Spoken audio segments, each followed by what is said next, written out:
All right, my friend, welcome back. Hopefully that memory mapping process of this portal to power exercise was powerful and impactful for you. I hope you listened to the guided visualization and that was helpful to you as well. We are now going to take that limiting belief and create an affirmation that is going to empower you to replace the language.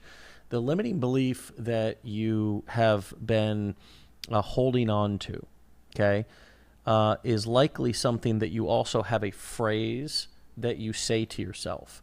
And that phrase that you say to yourself, consciously or subconsciously, I want you to try to crystallize it a little bit and get clear on how exactly that limiting beliefs comes through in terms of your self-talk.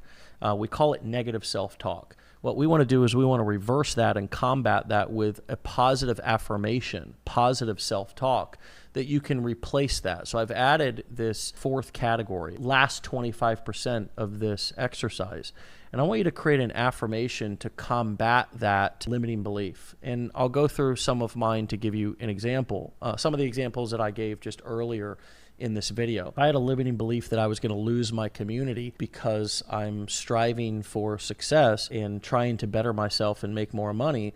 Then I could replace that with an affirmation similar or that sounds like I am safe, I am loved, and the people who are supposed to be in my life will stay no matter what I'm doing. If I was going to create an affirmation for the sales and marketing example where I have a massive anxiety when I go to ask for money or approach a sales scenario or give a call to action in a marketing video, and maybe that stems back to my childhood. Every time that I asked for money or asked for something, I got a big, emotional reaction, which created a limiting belief that money is hard, money causes pain and problems, and don't ask for money.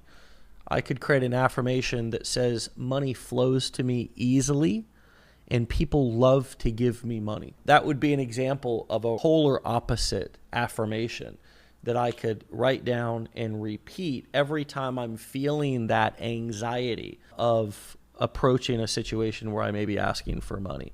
I want you to go through and I want you to write an opposing or a positive affirmation for each one of your limiting beliefs. I don't really like robots to do the thinking for you, but if you need some help, you can always go to one of these artificial intelligence, ChatGPT or something, and write in your limiting belief and say, give me an affirmation for this. If you're having a hard time coming up with an affirmation, there's enough tools. Nowadays, you can plug it right into Google, and Google will use their artificial intelligence to, give you an answer. So I want you to do the thinking. I want you to come up with these affirmations yourself, but use the tools that are at your disposal if you need to.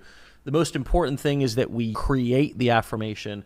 So when we are in these scenarios where we're brushing up against these limiting beliefs, for example, if I have a limiting belief that I am going to get massively rejected and criticized, or that I am not good enough, I'm going to put out content or marketing on video that is not good enough, I may want to replace that feeling with I'm unique, I'm special, people like me, and my content is awesome. It doesn't have to be super complex. The simpler, the better.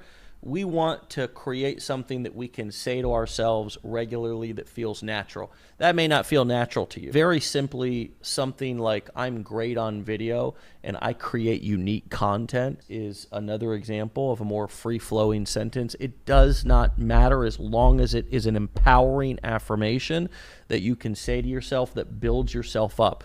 Here's the final thought that I want to give you about affirmations. I want you to imagine that you are talking to your child. Now, whether you have kids or not, I want you to imagine that you are talking to a child. Better yet, I want you to imagine that you are talking to yourself as a child. Think about your little self sitting there. What would you say to you to encourage that young boy or that young girl? What is something that you could affirm or validate that little boy or that little girl with? That's the way that I want you to think about affirmations. In a way, this process is about reparenting yourself. It doesn't need to be overly complicated. It's just that if we want to develop our confidence, we need to give ourselves something that we didn't get. And in a way, without going out and making it weird, because people may not understand that, right?